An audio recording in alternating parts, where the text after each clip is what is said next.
Now China is being condemned by many countries around the world. That is why it is correct.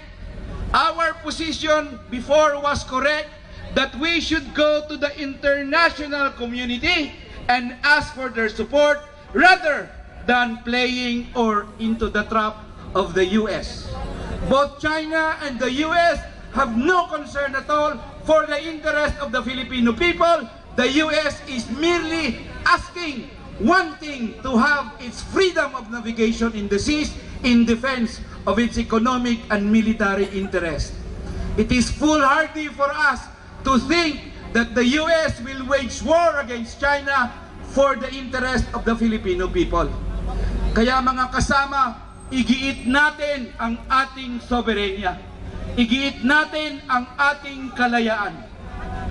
Today, pinapag-celebrate ang mamamayang Pilipino ng Independence Day. Hindi natin ma-celebrate yan hanggang sa kasalukuyan. Pero ngayong araw, i-celebrate natin ang ating deklarasyon at ang ating commitment to persist in the struggle for sovereignty and independence and to achieve genuine freedom and prosperity.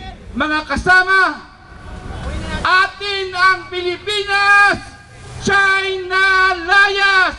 Atin ang Pilipinas, China layas! Kalayaan! Mabuhay ang sambayanang Pilipino!